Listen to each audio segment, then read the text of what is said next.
সুপ্রিয় দর্শক, আসসালামু আলাইকুম। আপনাদের সবাইকে স্বাগত জানাচ্ছি। এখনকার আলোচনা আপনাদের সঙ্গে আছি আমি সিরাজুল ইসলাম। দর্শক, অনেকগুলো গুরুত্বপূর্ণ খবর আছে, তার ভেতরে সর্বপ্রথমেই বলবো আমেরিকার টেক্সাসে একটি অ্যাপাচি হেলিকপ্টার বিধ্বস্ত হয়ে 2 পাইলট নিহত হয়েছে। এর আগেও গত কিছুদিনের ভেতরে আমেরিকার সামরিক বাহিনীর B-52 বোমারু বিমান থেকে শুরু করে বিভিন্ন ধরনের বিমান বা হেলিকপ্টার বিধ্বস্ত হয়েছে। এগুলো কি মার্কিন সামরিক বাহিনীর বিপর্যয়ের কোনো পূর্বাভাস কিনা? এদিকে ভারত মহাসাগরে মোতায়েন USS আব্রাহাম লিঙ্কনের পরিস্থিতি কিন্তু ক্রমেই মারাত্মক হয়ে উঠছে। সেখানে বেশ কয়েকজন নাবিক আত্মহত্যার চেষ্টা করেছেন। এরপরে এই জাহাজের পরিস্থিতি কি এখন, তা নিয়ে খোদ মার্কিন রাজনীতিতে তোলপাড় সৃষ্টি হয়েছে। আব্রাহাম লিঙ্কনের পরিবেশ কোন অবস্থায় আছে এ নিয়ে প্রশ্ন তুলেছেন 2 মার্কিন কংগ্রেসম্যান। আর একজন সিনেটর, প্রতিরক্ষামন্ত্রী বা যুদ্ধমন্ত্রী পিট হেগসেথ এবং ভারপ্রাপ্ত নৌবাহিনীর সচিব হাং কাউকে জবাবদিহির আওতায় আনার দাবি জানিয়েছেন। তাদেরকে জবাবদিহি করার কথা বলেছেন এই সিনেটর। এদিকে মার্কিন প্রেসিডেন্ট ডোনাল্ড ট্রাম্প দাবি করছেন হরমুজ প্রণালী তাদের কন্ট্রোলে আছে, পরিপূর্ণ কন্ট্রোলে আছে, হরমুজ প্রণালী উন্মুক্ত আছে এবং হরমুজ প্রণালী নিয়ন্ত্রণের কোনো অবস্থায় ইরান নেই। তাদের সামরিক বাহিনী নেই, নৌবাহিনী নেই, বিমান বাহিনী নেই এবং IRGCর কিছু লোক আছে, তাদেরকে ইরান সরকার বেতন দিতে পারছে না। ইরানের অর্থনীতি ভয়াবহ খারাপ, তারা একেবারে ধ্বংসের মুখে পড়েছে। এটা ডোনাল্ড ট্রাম্পের কথা। কিন্তু ইরানের বক্তব্য হচ্ছে হরমুজ প্রণালী বন্ধ আছে এবং এটা বন্ধই থাকবে যতক্ষণ পর্যন্ত না ইরানের শর্ত মানবে। এদিকে ইরাকের আকাশসীমা ব্যবহার করে প্রতিবেশীদের উপরে কেউ হামলা চালাতে পারবে না, এই ঘোষণা দিয়েছেন প্রধানমন্ত্রী আলী আল জাইদি। সুপ্রিয় দর্শক, আজকের ভিডিওতে আমি যে বিষয়গুলো বললাম এগুলো নিয়ে ছোট ছোট করে আলোচনা করব। আশা করি আপনারা শেষ পর্যন্ত সঙ্গে থাকবেন এবং ভিডিও ভালো লাগবে। ভিডিও যদি আপনারা পছন্দ করেন, যদি ভালো লাগে, তাহলে লাইক, কমেন্ট, শেয়ার করবেন এবং চ্যানেলটি সাবস্ক্রাইব করে সঙ্গেই থাকবেন। দর্শক, আজ 13ই আগস্ট বৃহস্পতিবার, আপনাদের সাথে আছি আমি সিরাজুল ইসলাম। চলুন আমরা বিস্তারিত আলোচনা করি।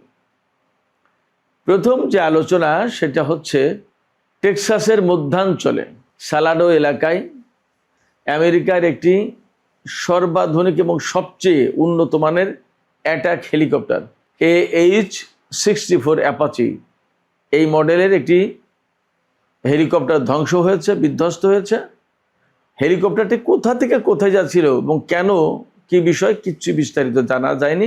এটা জাস্ট বাংলাদেশ টাইম গত রাতের 12:30টার দিকের ঘটনা। এই হেলিকপ্টারটি কিন্তু বেশ অনেক বড় হেলিকপ্টার।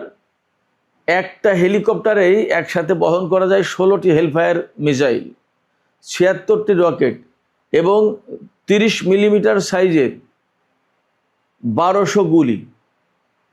আপনারা চিন্তা করেন তাহলে এই সমস্ত সরঞ্জাম বহন করতে হলে হেলিকপ্টারটির সাইজ কেমন হয়। এই হেলিকপ্টারে ছিল 2 জন পাইলট, 2 জনই মারা গেছে। শুধু তাই না, এই হেলিকপ্টারটি যখন বিধ্বস্ত হয়ে একটা মাঠের ভেতরে পড়ে, সেখানে ভয়াবহ রকমের আগুন ধরে যায় এবং এই আগুন থেকে 100 একর জমি পুড়ে গেছে। 100 একর। একটা হেলিকপ্টার বিধ্বস্ত হয়ে লাগা আগুন থেকে 100 একরে জমি পুড়ে গেছে এবং দুর্ঘটনার প্রায় 5-6 ঘন্টা পরেও আগুন 45% নিয়ন্ত্রণে এনেছিল। খবরটা এরকম। এখনও আগুন পুরোপুরি কন্ট্রোলে আনতে পেরেছে কিনা আমরা শিওর না। এই হেলিকপ্টার বিধ্বস্ত হয়েছে। এরকম 2-1টা হেলিকপ্টার বিধ্বস্ত হওয়াটা খুব একটা অস্বাভাবিক কিছু ব্যাপার তা কিন্তু না। কিন্তু প্রশ্ন আসছে যেখানে, সেটা হচ্ছে যে কিছুদিন আগে মার্কিন B-52 বোমারু বিমান ধ্বংস হয়েছে এবং আজকে এই হেলিকপ্টার বিধ্বস্ত হলো। এর ভেতরে আরও বেশ কিছু ঘটনা আছে। তাতে একটা সন্দেহ যথেষ্ট মাথাচাড়া দিয়ে উঠছে, যথেষ্ট জোরালো হচ্ছে যে এই যুদ্ধের পরে কিন্তু মার্কিন বাহিনীর, বিশেষ করে বিমান বাহিনীর বিভিন্ন সেকশনে একের পর এক নানা রকমের সংকট, এই ধরনের বিধ্বস্তের ঘটনা অনেক কিছু ঘটছে। এ থেকে সন্দেহ হচ্ছে যে ইরান যুদ্ধের পরে কি এমন কোনো জটিলতার ভেতরে মার্কিন সামরিক বাহিনী পড়েছে কিনা, যার প্রেক্ষাপটে মার্কিন সামরিক বাহিনীতে, বিশেষ করে বিমান বাহিনীতে এই ধরনের বিমান বা হেলিকপ্টার দুর্ঘটনার প্রবণতা বা সংখ্যা একের পর এক বেড়েই চলেছে। একটা ক্লু আপনাদেরকে আমি দিয়ে রাখি, ইরানের ইস্পাহান প্রদেশে যেদিন আমেরিকার সামরিক বাহিনী এবং ইসরায়েলের কিছু লোকজন মিলে পরমাণু কেন্দ্রে অভিযান চালাতে গিয়েছিল পাইলট উদ্ধারের নামে, সেদিন কিন্তু মার্কিন বাহিনী সেখানে বিরাট বিপর্যয়ের মধ্যে পড়ে এবং ইরানের সামরিক বাহিনীর হাতে তাদের বেশ কিছু বিমান, ড্রোন, হেলিকপ্টার ধ্বংস হয়। আবার আমেরিকার লোকজনও তাদের গুরুত্বপূর্ণ প্রযুক্তি ইরানের হাতে চলে যাবে এই ভয়ে কিছু বিমান টিমান ধ্বংস করে দেয়। এরপরেও খুবই লেটেস্ট প্রযুক্তির, যে প্রযুক্তি দিয়ে আমেরিকার টোটাল বিমান বহরকে নিরাপত্তার চাদরে ঢেকে রাখা হয়, সেই গুরুত্বপূর্ণ প্রযুক্তি ইরানের হাতে কিন্তু চলে যায়। এবং তখনই আশঙ্কা করা হয়েছিল যে এই প্রযুক্তি ইরানের হাতে চলে গেলে আমেরিকার বিমান বাহিনীর নিরাপত্তা মারাত্মকভাবে ক্ষুণ্ণ হতে পারে। এতদিন যে নিরাপত্তা বলয় ছিল মার্কিন বাহিনীকে ঘিরে, সেই নিরাপত্তার চাদর, নিরাপত্তার বলয় ভেঙে যেতে পারে, ছিঁড়ে যেতে পারে। সেই দিকে কোনো অ্যাডভান্সমেন্ট করেছে কিনা ইরান, সেই দিকে কোনো এগিয়ে যাওয়ার কোনো ব্যাপার আছে কিনা আমরা এখনই জানি না। কিন্তু এই ইরান যুদ্ধের পরে মার্কিন বাহিনীতে একের পর এক বিভিন্ন সময় বিপর্যয় ঘটছে, এটা আমরা দেখতে পাচ্ছি। মার্কিন বাহিনীর এই সংকটের কথা আমরা যখন আলোচনা করছি, তখন আব্রাহাম লিঙ্কন, আমেরিকার সবচেয়ে বড় যে সমস্ত বিমানবাহী রণতরী, তার ভেতরে দ্বিতীয়, জেরাল্ড এয়ারফোর্স সবচেয়ে বড়, তারপরে দ্বিতীয় এই আব্রাহাম লিঙ্কন যুদ্ধজাহাজ বা বিমানবাহী রণতরী। এই আব্রাহাম লিঙ্কন থেকে, এই আব্রাহাম লিঙ্কনে অন্তত 5,000 সেনা মোতায়েন আছে, নৌবাহিনীর সদস্য, যারা 7-8 মাস 9 মাস, গত বছরের 21শে নভেম্বর থেকে তারা এই ভারত মহাসাগর ইরানের আশপাশে মোতায়েন করা, তার মানে 7 মাসের বেশি টানা মোতায়েন রয়েছে তারা। এর ভেতরে অল্প একটা সময়ের জন্য ওমানের বন্দরে তারা মনে হয় 1 দিন বা 2 দিন নোঙর করেছিল, নেমেছিল, আর না। এই আব্রাহাম লিঙ্কনের গতকালের একটা ঘটনা আমরা উল্লেখ করেছিলাম, এবং আমি উল্লেখ করার পরে দেখি বাংলাদেশের আরও অনেক মিডিয়াতে এসেছে যে আব্রাহাম লিঙ্কনে সেনাদের মধ্যে সংঘর্ষ, 7 জন নিহত। আমি সেই আলোচনা আজকে আর করবো না। আজকে যে আলোচনা গুরুত্বপূর্ণ সেটি হচ্ছে যে বিভিন্ন রিপোর্টে এসছে, খোদ মার্কিন গণমাধ্যমে এসছে যে আব্রাহাম লিঙ্কনে বহু সংখ্যক নাবিক তারা মানসিক সমস্যায় ভুগছে, তাদের মানসিক স্বাস্থ্য সংকটের মধ্যে পড়েছে, তাদের মানসিক স্বাস্থ্য নিয়ে সমস্যা দেখা দিয়েছে। অনেকেই জাহাজের উপরে উঠে লাফিয়ে সাগরে পড়তে চায়, আত্মহত্যা করতে চায়, মরে যেতে চায়। কেন? অনেকগুলো কারণ। তার একটা বড় প্রতিবাদ হচ্ছে তাদের যে এত দীর্ঘ সময় তো তাদের মোতায়েন থাকার কথা না, কেন তারা মোতায়েন আছে? 1। 2 হচ্ছে যে জাহাজে খাবার দাবার খুবই কম সরবরাহ করা হচ্ছে, তাদের অভিযোগ, এরকম রিপোর্ট ছড়িয়েছে। 3 হচ্ছে জাহাজে স্বাস্থ্যগত কোনো পরিবেশ নেই, বাথরুম, টয়লেট, লন্ড্রি, কিচেন সবগুলোর অবস্থা খুব খারাপ, প্লাম্বিং সিস্টেম একেবারে জানা তাই, ব্যবহার করার উপযুক্ত নেই ওয়াশরুম, টয়লেটগুলো। এরপরে নিত্য প্রয়োজনীয় যে সমস্ত জিনিস লাগে সেগুলোও ফুরিয়ে গেছে, সেগুলো ব্যবহার করতে পারছে না মার্কিন সেনারা। এমনকি পরিবার পরিজনের সাথে যোগাযোগ করবে, চিঠি, মেইল, এগুলোও ডিসরাপ্টেড হচ্ছে। এবং এইগুলো শুধু নাবিকদের পক্ষ থেকে না, এগুলো এই যে আব্রাহাম লিঙ্কনে মোতায়েন যে 5,000 সেনা, তাদের ভিতরে অন্তত 200 পরিবারের সদস্য এই কয়েকদিন আগে আমেরিকার স্যান্টিয়াগো ঘাঁটিতে মার্কিন নৌবাহিনীর যে ভারপ্রাপ্ত সচিব হাংকাউ, তার সাথে বৈঠকে বসেছিল, মিটিংয়ে বসেছিল। সেই মত বিনিময়, সেই সবাই পরিবারের পক্ষ থেকে এই সমস্ত কথা জানানো হয়েছে। একজন নারী জানিয়েছেন যে আমার স্বামী আমাকে এরকম মেসেজ করেছে যে আমি আশা করছি যে আমি যেন কালকে আর সকালে ঘুম থেকে আমি না উঠি, অর্থাৎ তার কাছে মৃত্যুটাই বেশি পছন্দের, মৃত্যুকেই বেছে নিতে চায়, বাঁচতে চায় না। এরপরে আরেকজন নারী জানিয়েছেন যে তার স্বামী এক লোককে আত্মহত্যা করতে গেছিল, তাকে বাঁচিয়েছে। নানা রকমের হতাশা, অভিযোগের কথা তারা জানিয়েছেন এবং এত দীর্ঘ সময় তারা কেন মোতায়েন থাকবে এবং তাদের অবস্থা কি এইটা জানার চেষ্টা করেছেন। কিন্তু এই সমস্ত কথাকে বিশেষ করে মার্কিন যুদ্ধমন্ত্রী পিট হেগসেথ কিন্তু খুব গুরুত্ব দিচ্ছেন না। তিনি কিছুদিন আগে এই সমস্ত খবরকে ফেক নিউজ বলেছেন। এখন সারা বিশ্বের গণমাধ্যমে সব ছড়িয়ে পড়ছে। গতকাল ইরানি গণমাধ্যমে বেশ কড়া সংবাদ পরিবেশন করেছে। এই ধরনের সংবাদ পশ্চিমা গণমাধ্যমে খুব সহজে আসবে না, কিন্তু বাস্তবতা হচ্ছে অনেক কিছু ঘটছে। কারণ অ্যাট লাস্ট তারা যখন খাবার দাবারের সংকটে পড়েছে, চাকরি বাকরি করে তাহলে তারা কি করবে? একজন নাবিক তার স্ত্রীকে বলেছে যে আমার 13 বছরের সামরিক ক্যারিয়ার হয়তো শেষ হয়ে যাবে, হয়তো আমাকে বের করে দেবে। নানা রকম ব্যাপার আছে। এই সমস্ত বিষয় নিয়ে প্রশ্ন তুলেছেন মার্কিন কংগ্রেসম্যান মাইক লেভিন এবং জ্যাসন ক্রো। এই দুজন কংগ্রেসম্যান তারা জানতে চেয়েছেন, প্রশ্ন করেছেন যে আসলে আব্রাহাম লিঙ্কনের যে পরিবেশের কথা বলা হচ্ছে, বাথরুম, টয়লেট, কিচেন, খাবার দাবার, সেখানে যে ফাঙ্গাস পড়ে যাওয়া অবস্থা, অনেক যে সংকটের কথা বলা হচ্ছে, এইগুলোর ব্যাপারে আসলে বাস্তবতা কি এটা জানাতে হবে, তারা প্রশ্ন তুলেছেন। এরপর সে একইভাবে জবাবদিহি করার কথা বলেছেন একজন সিনেটর, মার্কিন যুদ্ধমন্ত্রী পিট হেগসেথকে এবং মার্কিন নৌবাহিনীর ভারপ্রাপ্ত সচিব হাং কাউকে। তিনি বলেছেন 7 মাসের বেশি সময় ধরে যে সমস্ত নাবিক আব্রাহাম লিঙ্কনে মোতায়েন আছে তাদের হেল্পের জন্য, তাদের সহায়তায় মার্কিন প্রশাসন কি করেছে এটা জানাতে হবে, সরকার কি করেছে এটা জানতে চাই।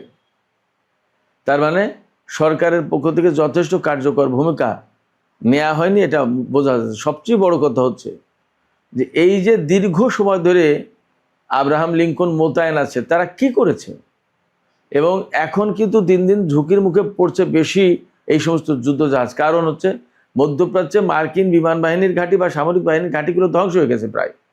এই অবস্থায় পারস্য উপসাগরের ধারে কাছে, ওমান উপসাগরে বা আরব সাগরে বা ভারত মহাসাগরে ইরানের রেঞ্জের ভেতরে যে সমস্ত জাহাজ আছে সেগুলো প্রত্যেকটা মারাত্মক ঝুঁকির মধ্যে আছে।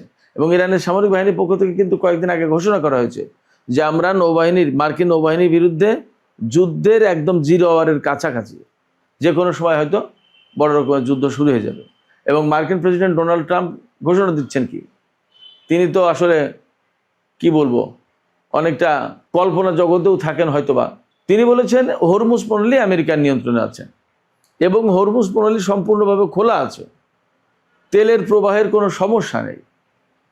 আর তিনি আরও বলেছেন যে এই হরমুজ প্রণালী আটকে রাখার মতো ক্ষমতা ইরানের নেই, তাদের নৌবাহিনী নেই, তাদের বিমান বাহিনী নেই, তাদের সামরিক বাহিনী প্রায় শেষ, যে কয়জন আছে তাদের বেতন দিতে পারছে না ইরান সরকার, এবং ইরানের অর্থনৈতিক অবস্থা খুবই খারাপ।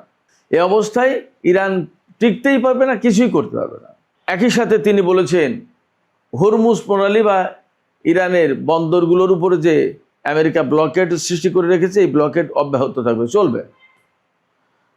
ইরানের পক্ষ থেকে বলা হচ্ছে আমেরিকার এই ব্লকেড যদি না সরায় তাহলে তারা কনফ্রন্টেশনে যেতে বা সংঘর্ষে যেতে প্রস্তুত রয়েছে এবং তারা হয়তো সে কাজ শুরু করবে। কারণ আপনি বহু দূর দূরান্ত থেকে এসে আমার উঠোনের চারিপাশে ঘেরাও দিয়ে আমাকে বের হতে দেবেন না।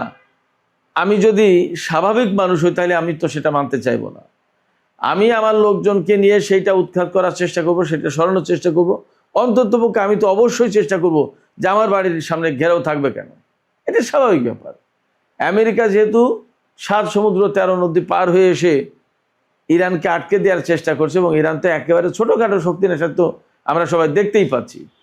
এই অবস্থায় ইরানকে যদি তারা ব্লকেড করে রাখার চেষ্টা করে, অবরুদ্ধ করে রাখার চেষ্টা করে, তাহলে ইরান হয়তো ফাইনালি তাদের বিরুদ্ধে বড় রকমের লড়াই শুরু করবে এবং এই সমস্ত জাহাজ, এই আব্রাহাম লিঙ্কন থেকে শুরু করে অনেকগুলো জাহাজ প্রচণ্ড ঝুঁকির মুখে পড়বে, এখানে নাবিকদের জীবন হুমকির মুখে পড়বে, ঝুঁকির মুখে পড়বে, এমন কথা মোটামুটিভাবে বিশ্লেষণ থেকে বলা যায়।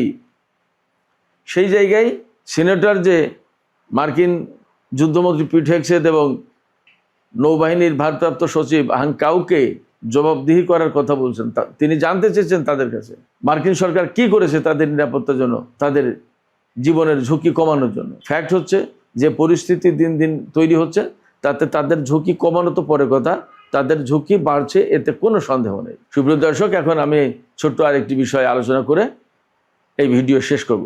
সেটি হচ্ছে ইরাকের প্রধানমন্ত্রী আলী আল জাইদি গত রাতে তিনি কয়েকটি সামরিক ঘাঁটি ঘুরে দেখার চেষ্টা করেছেন এবং সেখানে সেনা কর্মকর্তাদের সাথে মত বিনিময় করেছেন এবং ইরাকের আকাশ প্রতিরক্ষা ব্যবস্থা জোরদারের ব্যাপারে তিনি বিশেষ গুরুত্ব আরোপ করেছেন এবং তিনি বলেছেন যে ইরাকের আকাশ প্রতিরক্ষা ব্যবস্থা উন্নত করা হবে। একই সাথে তিনি বলেছেন যে ইরাকের আকাশ সীমা কোনো মতেই ব্যবহার করতে দেবেন না প্রতিবেশীদের হামলার ব্যাপারে। এখন প্রশ্ন আছে যে ইরাকের আকাশ সীমা কে ব্যবহার করতে চাচ্ছে এবং ইরাকের কোন প্রতিবেশীর বিরুদ্ধে? এটি কি এমন যে জর্দান থেকে বা ইসরায়েল থেকে বা সৌদি আরব থেকে ইরাকের আকাশের উপর দিয়ে ইরানে হামলা করবে আমেরিকান বাহিনী, নাকি ইরান থেকে জর্দান, সৌদি আরব বা অন্য কোথাও হামলা চালাবে, তখন ইরাকের আকাশ সীমা ব্যবহারের প্রশ্ন আসবে? অর্থাৎ ইরাকের আকাশের উপর দিয়ে ইরানের ক্ষেপণাস্ত্র, ড্রোন এগুলো যেতে পারে, সেগুলো ব্যবহার করতে দিতে চান না। কোনটা পরিষ্কার না। তবে ইরাকের প্রধানমন্ত্রীর এই বক্তব্য থেকে হয়তো বা একটা বিষয় পরিষ্কার হচ্ছে অনেকটা, সেটা হচ্ছে হয় ইরান হামলা চালাবে অথবা আমেরিকা হামলা চালাবে। তার মানে একটা সংঘর্ষের আশঙ্কা আছে। এমন কথাও কিন্তু আমরা আরও বিভিন্ন জায়গা থেকে আকার ইঙ্গিতে পাচ্ছি। এবং মার্কিন প্রেসিডেন্ট ডোনাল্ড ট্রাম্প ইরানের উপরে যে ব্লকেড অব্যাহত রাখার ঘোষণা দিলেন, এ থেকে এখন সংঘর্ষের আশঙ্কা যথেষ্ট জোরদার হচ্ছে, তাতে কোনো সন্দেহ নেই। সুপ্রিয় দর্শক, আজকের আলোচনা এখানে শেষ করতে চাইছি। আলোচনা শেষের আগে আপনাদের কাছে জানতে চাই, আপনাদের মতামত বুঝতে চাই, শুনতে চাই, আপনারা কি মনে করছেন? মার্কিন প্রেসিডেন্ট ডোনাল্ড ট্রাম্প যে এই ব্লকেড অব্যাহত রাখার ঘোষণা দিলেন, তাতে কি ইরান এবং আমেরিকার মধ্যে, বিশেষ করে হরমুজ প্রণালী, ওমান সাগর, আরব সাগর, ভারত মহাসাগর, এই এলাকায় একটা বড় ধরনের সংঘাতের আশঙ্কা তৈরি হলো কিনা, আশঙ্কা জোরদার হলো কিনা, এবং সেই সংঘাতের জের ধরে মধ্যপ্রাচ্যে কি আবার বড় ধরনের সংঘাত সৃষ্টি হতে পারে? কি মনে হচ্ছে আপনাদের? দর্শক, আপনাদের মতামত জানিয়ে কমেন্টে লিখুন। আর ভিডিও ভালো লাগলে লাইক, কমেন্ট, শেয়ার করবেন এবং চ্যানেলটি সাবস্ক্রাইব করে সাথেই থাকবেন। দর্শক, এখনকার মতো আলোচনা শেষ করছি এখানেই। আপনারা সবাই অনেক অনেক ভালো থাকুন। আল্লাহ হাফেজ।